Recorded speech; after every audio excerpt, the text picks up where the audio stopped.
Falaba hai uns minutos cunha compañeira das residencias que tamén é creadora e produtora.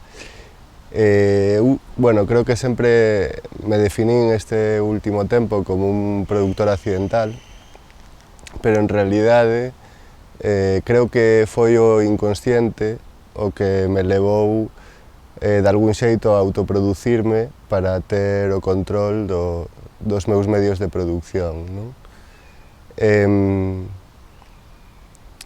Este tema do persoal e político penso que ten moito que ver co proxecto que estou desenvolvendo aquí, que, bueno, se chama Esmola. Hai uns anos fume a facer un filme financiado cunha axuda da Xunta de Galicia, do Agadic, a unha illa ao sur de Chile, e é curioso porque o meu primeiro achegamento á illa tiña moito máis que ver co etnográfico, coa pérdida dun modelo de vida,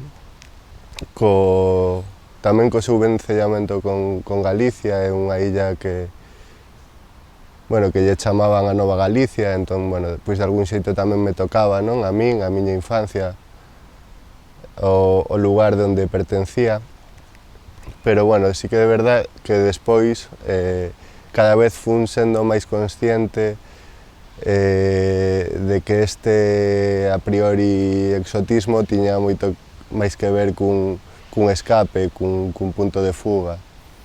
E a partir de todo este traballo de creación, non? De poñer un espello diante de mí que o que crear, ou é como eu entendo crear, non? Aínda que queras facer unha cousa non te deixa ser caprichoso, fun recoñecendo certas dinámicas, certas relacións, e sobre todo para min foi a primeira vez na que tiven a capacidade de tomar a decisión de como gastaba os meus recursos, non? Nese momento decidín facer unha peli documental e teño recordo dese Andrés do pasado de dicir Andrés, non lles podes dar un salario porque vai a xenerar unha relación laboral e moi fría con eles e elas, e tes que, creo que primeiro para filmar alguén tes que admirala ou admiralo, ten que haber algo de amor nesa relación, e quería que non fora unha relación laboral, senón que fora unha relación de amizade, de aprendizaxe, de coidado. Entón, nese momento decidín, en lugar de pagarlles, de retribuirlles polo seu traballo, que ás veces tiña moito que ver cos nosos momentos de ocio, outras veces era máis observacional, pero tamén incluso, houve algunhas pequenas postas en escena ou situacións que eu forzaba ou construía simplemente para a película, non? Entón aí empezábame a preguntar, cando lles teño que pagar, cando non, en realidade estamos totalmente misturando o cotidiano e o persoal co profesional, entón, pois aí empecé a ter moitas dúbidas, non? Tamén era un proxecto moi pequeno, moi marxinal, e nese momento decidín gastar gran parte do orzamento en 16 mm, en celuloide, e, todas estas cousas que despois fixeronme moito pensar en como estaba a producir, non? E tamén intentar aprender de toda esa experiencia. Entón, a raíz de todas estas vivencias, experiencias de vida e relacións que tiven, empecé a entender que o cinema non era só a representación, non era só a mensaxe, non era só a superestructura que nos chegaba como espectadores, senón que había algo, non sei se moito máis importante, pero polo menos igual, que estaba oculto na historia do cinema, que era como se facían estes filmes, non? Sí que é certo que a nivel, bueno, máis comercial ou industrial podemos entender que estas relacións laborais capitalistas son dun xeito determinado, cuns orzamentos altos e que se crea todo este star system, no? Pero que pasaba nestes proxectos máis pequenos, máis alternativos, fora do sistema?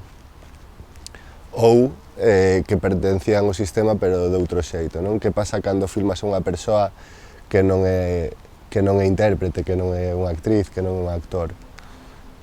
Entón, bueno, pois, nese sentido, fun vendo como a miña posición social, a miña posición económica, non? Como alguén branco, europeo, nunha rexión dun país sudamericano, pois estaba condicionando totalmente o meu traballo. E entón, bueno, pois a partir de aí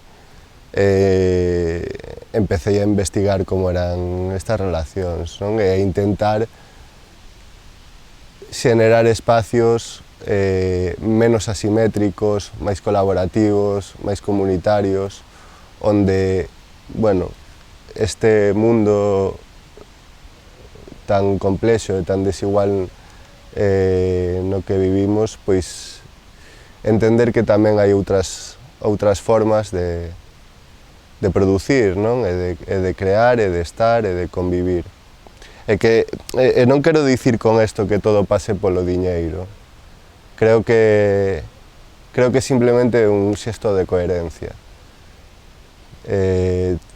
Entendo que se tes unha relación moi íntima con alguén e lle podes pedir un favor e te pode axudar por exemplo, non se me ocurriría pedirlle nada, non? Pero sí que é certo que ten que ser coherente. Se ti tes, bueno, non, moitas veces non lle damos valor.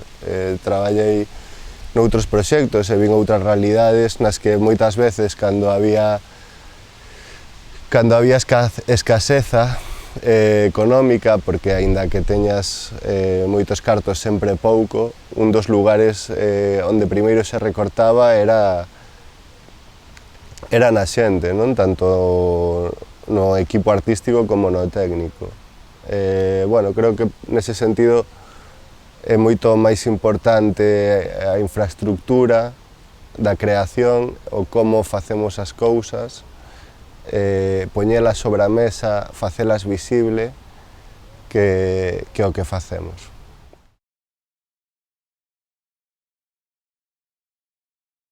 Bueno, seguindo un pouco o fío do que dicía antes, e pensando evidentemente en Benjamin, non? No autor como produtor, claro, para min xurden sempre como moitas contradiccións a hora de posicionarme tamén non só respecto a xente que filmo, senón tamén a obra ou a xente coa que traballo, non?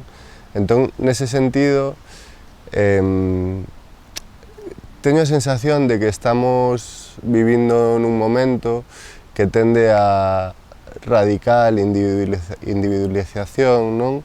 E que ao final estamos pois diferentes produtores, productoras, creadores, creadoras culturais de algún xeito loitando, non?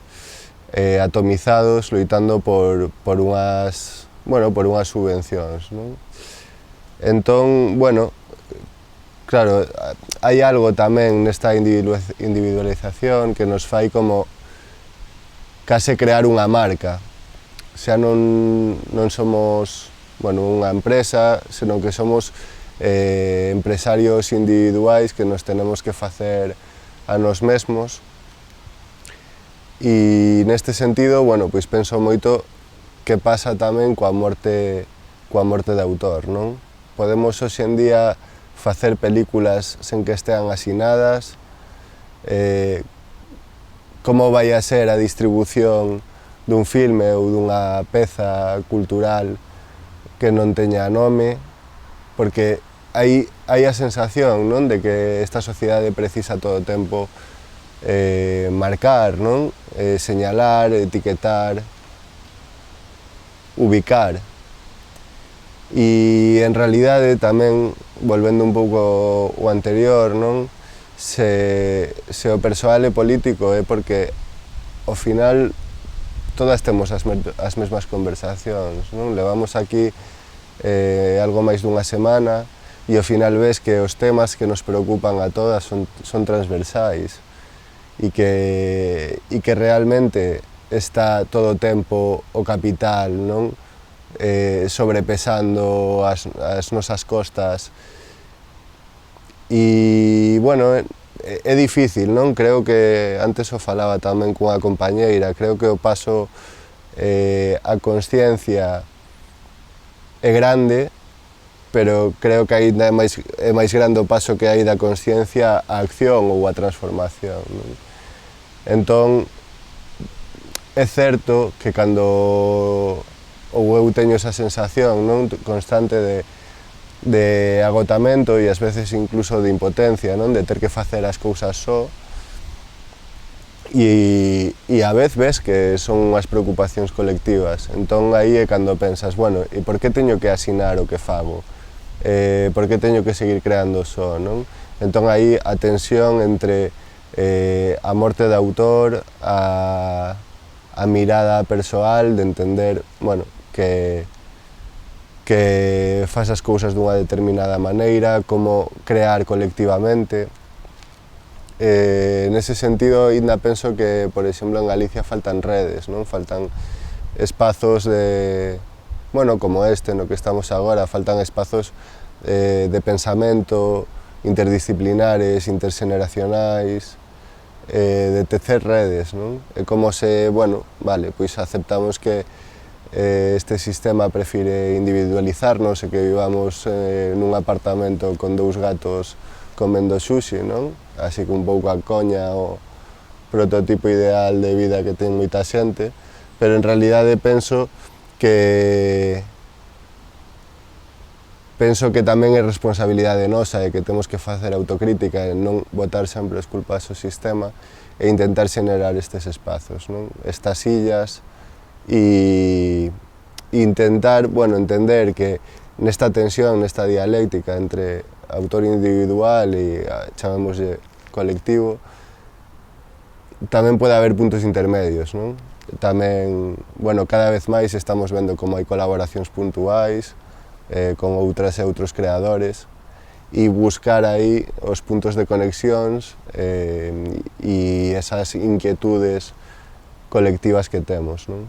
No meu caso persoal, hai 4 anos, cando empecé a desenvolver este primeiro filme do que vos falaba, contactei con 3 amigas máis, 2 amigos e unha amiga, cos que quería montar unha cooperativa, non? E a idea era, pois, de algún xeito, dende aí sacar todos os nosos filmes, xente nova, emerxente, cunha mirada máis ou menos afín, pero sí que, bueno, ao final vas vendo, non? Como vives en lugares distintos, as realidades son distintas e, bueno, dá sensación, non? De que todo o tempo hai esa dificultade, non? Esa impotencia. Como se non fora o máis sinxelo crear colectivamente, precisamente, igual por iso, ás veces tomamos malas decisións por ir ao sinxelo, non? Que facer cada un a guerra pola súa conta. Despois tamén hai outro tema, non? Que creo que se vencella moito o proxecto que estou desenvolvendo agora e que ten que ver coa plusvalía, porque alén do tipo de retribución ou do tipo de modo de produción que haxa dentro dun filme, evidentemente unha persoa que non sexa actora ou que non sexa intérprete, que non sexa actor ou actriz, non, en teoría non vai a querer dedicarse a eso despois, non? Pero que pasa co que xenera o autor ou a autora con esa peza, non? Entón, nese sentido, para min tamén é como moi complexo agora pensar desde este modo crítico e materialista a produción de cinema e entender que a vez eu podo sacar rentabilidade ou recoñecimento dunha peza por moi coherente que quera ser ou por moi ético que quera ser incluso na produción do propio filme, non? Quero dicir, aínda que eu cobrara, non como fai Pedro Costa, aínda que eu cobrara o mesmo por hora que o que cobran as miñas personaxes, eu sempre vou a ter unha plusvalía e esa peza sempre vai a estar o meu nome e vai a xenerar unha trayectoria artística. Pero quizáis o máis interesante sería que cada peza fora dun colectivo, dun grupo de persoas que lle podes poñer un nome ou non e que despois toda esa difusión, toda esa plusvalía, sexa económica ou sexa social, fora tamén redistribuída do mesmo xeito.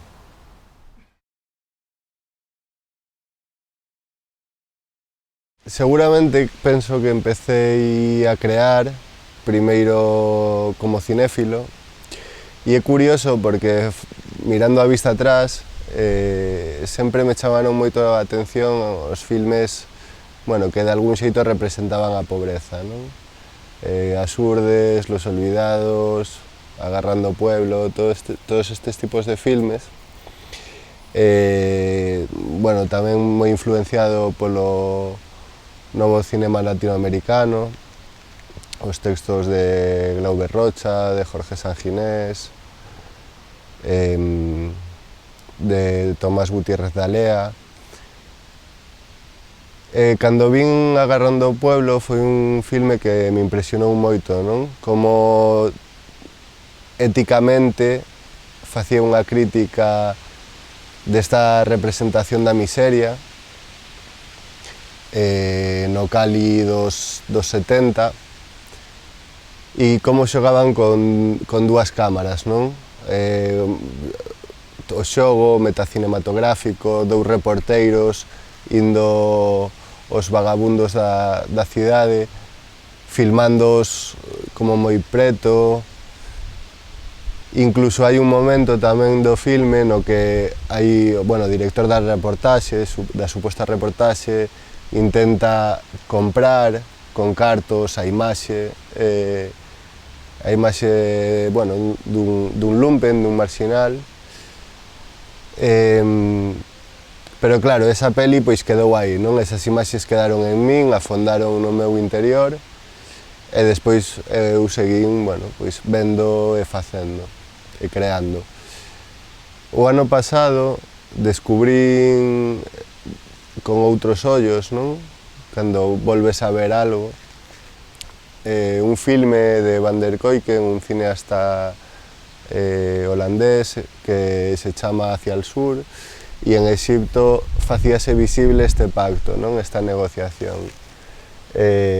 O cineasta pagaballe $25 a un patriarca dunha familia por filmarlle ali unha tarde, ou un tempo, non? Entón neste encontro revelouse o pacto, a negociación e o prezo, e a partir de aí foi onde xurdiu, non? Toda esta preocupación da ética da creación.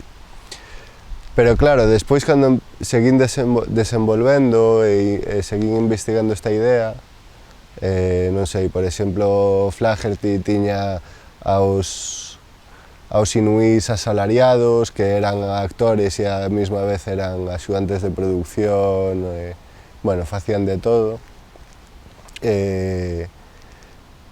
Buñuel pagoulles coas cabras que matou e facendo unha comida e algúns tamén lles daba algunhas pesetas e demais. Pero tamén, alén da produción, pensaba moito na plusvalía do cineasta, non?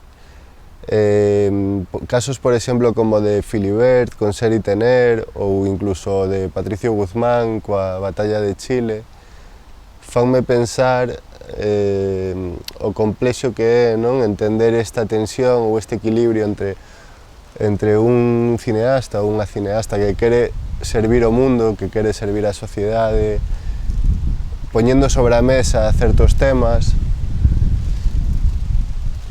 máis ou menos preocupados nas súas formas de producción, pero que ao final creo que é algo que tamén se pode escapar un pouco deles, pero que ao final vense de algún xeito remunerados económica ou socialmente pola súa obra. Entón, pregúntome se a única solución para que non exista esta plusvalía é que non exista o autor ou que exista unha colectividade, intentar facer pactos e negociacións coa xente coa que faz un filme de repartición das retribucións, como facía Jean Rouch, por exemplo, que el non tiña cartos, pero sempre dividía todo o que gañaba na distribución dos seus filmes cos seus actores e amigos, e guionistas, e ás veces tamén técnicos. Entón, bueno, non? Pois creo que estas son unhas preguntas centrais que me fago agora neste momento da miña vida, que non sei moi ben como resolvelas nin como posicionarme ante elas, pero sí que é certo que son unha preocupación que están aí latentes, non?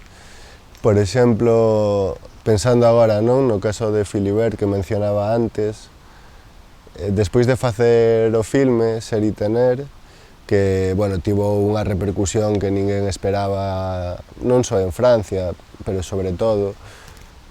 A peli saiu en multitude de cinemas, gañou multitude de premios, e o profesor, non, que se interpretaba a si mesmo ou que Philibert gravaba facendo o seu traballo, decidiu denunciar a produtora do filme porque pensaba que eles, non, a produtora e o cineasta, aproveitáranse, absorberan os seus coñecementos, as súas vivencias, o seu valor de producción, non? A súa forza de traballo, o seu método pedagóxico, o seu plan de estudos para sacar unha rentabilidade, un beneficio. Foi un caso moi soado e o sistema xudicial acabou por darlle a razón á produtora e entender que no cinema documental el simplemente estaba filmando a realidade que tiña enfronte e que o profesor aceptara a ser filmado, non? Que había unha cesión de dereitos de imaxe e había un pacto, unha colaboración. Despois, claro, como reaccionamos? Porque, claro, Philibert sentiría que todo o seu traballo, a súa edición, todo o tempo que pasou ali, toda a súa traxectoria tamén tiña que estar valorada. Pero se realmente eres consciente de, bueno, desa sutil vampirización que houbo naquela rodaxe, seguramente como hai en moitísimas rodaxes de cinema documental, en que posición colocas o outro. Por exemplo, nese sentido da ética da creación, creo que un dos cineastas e produtor máis honesto que hai é Pedro Costa, que ao final o que fai é repartir a partes iguais todos os seus recursos económicos entre o seu equipo artístico e técnico, non? Entón, bueno, como podemos buscar as formas máis éticas? Pois pensando na equidade, non? Intentando eso, organizar uns orzamentos en base, pois, a maior igualdade posible.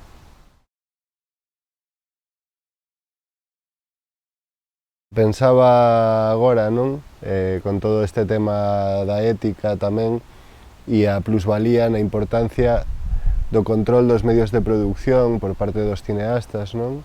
Igual que pois, os escritores, as escritoras ou os pintores e pintoras teñen as súas ferramentas. É certo que dende os últimos anos estamos vivindo unha democratización da tecnoloxía audiovisual, non? E agora cun móvil ou cunha cámara máis ou menos barata xa podemos ter a ferramenta para xenerar, para expresarnos do xeito audiovisual. Pero é certo que en realidade isto é todo unha falsedade, non? E que hai un control que va moito máis alá das plataformas, dos festivais. Creo que falta unha crítica e hai unha sobreproducción tal que é moi difícil diferenciar cando hai algo distinto, non? Estamos vivindo nunha sobreproducción de imaxes. A cada festival igual lle chegan, non sei, 3.000, 5.000 filmes ao ano, e como diferencias, non? Moitas veces é polo nome, que precisamente falábamos antes, e despois tamén están as plataformas, non? Que, por exemplo, ás veces precisas pois filmar en 4K ou filmar en calidade tecnolóxica para poder entrar nestes estándares estéticos contemporáneos.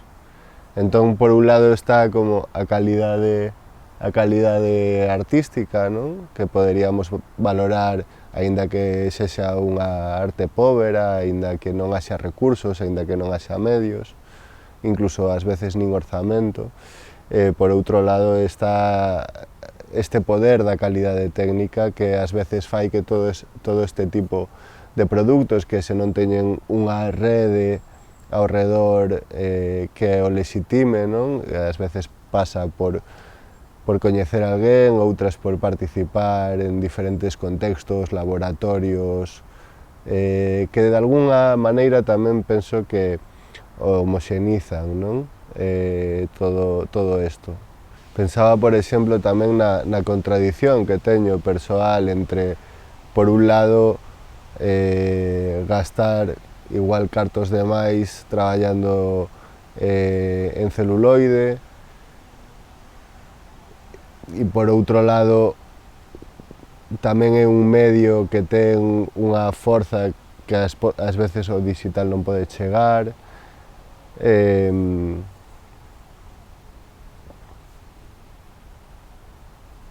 Ata que punto estes cineastas amateurs, non, poden chegar, bueno, pois coas súas pequenas cámaras digitais a lugares de exhibición pública, ao recoñecemento. Como é a difusión destas pezas marxinais tamén. Ata que punto somos libres de dicir o que pensamos, de mostrar o que pensamos, que filtros hai, como realmente as creadoras e os creadores estamos seguindo sempre unha tendencia, e como lle damos a volta a isto, non?